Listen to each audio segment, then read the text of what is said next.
ఎంతవరకు స్నేహం? నీ జీవితాన్ని చెడగొట్టుకోనంత వరకే. వాళ్ళు మొహమాట పెడతారు, మీరు పర్లే.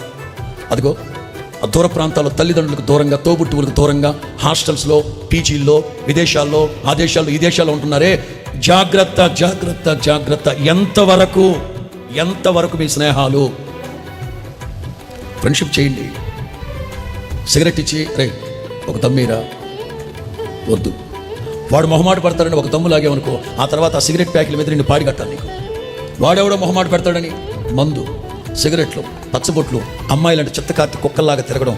నీ నీ నీ క్షేమం ఉన్నంత వరకే. వాడు ఎంత థిక్ ఫ్రెండ్ అయినా, ఎంత ప్రాణ స్నేహితుడైనా నాకు వద్దు.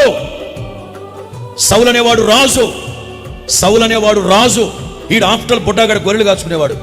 సౌలే దగ్గరుండి అన్ని తొడిగితే మొత్తం ఓడబెరికి, ఇవి నాకు వాడుక లేదు, నాకు అక్కర్లేదు. ఎంతవరకు మీ స్నేహం?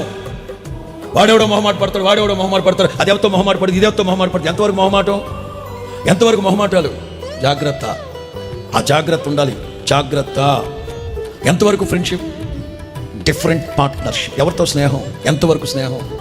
మీకు లేని అలవాట్లు, పార్టీలు, సినిమాలు, షికార్లు, ఫంక్షన్లు, దరిద్రపు అలవాట్లు తీసుకెళ్ళి తాగుడు. కాస్త బయట ప్రాంతాలని చెప్పకూడదేమో, అక్కడక్కడ పీజీలు, అక్కడెక్కడ తాగుబోతులు తిరుగుతున్నారు ఆడపిల్లలు కూడా. ఎంతవరకు సమంజసం? ఎటు వెళ్తుంది సమాజం? David had a different partnership. స్నేహితులు తొందర చేస్తున్నారా? నిర్మోహమాటకు నాకు వద్దు, నాకు ఇది అలవాటు లేదు, ఈ అలవాటుతో నేను మా ఇంటికి వెళ్ళలేను, తల్లిదండ్రులు తలెత్తుకోలేను, చర్చిలోని వద్దు. కడా ఆ ఒక్క సినిమానే బాగుంటుంది లవ్ స్టోరీ. ఎందుకు సాల్దా జీవితంలో ఉన్న లవ్?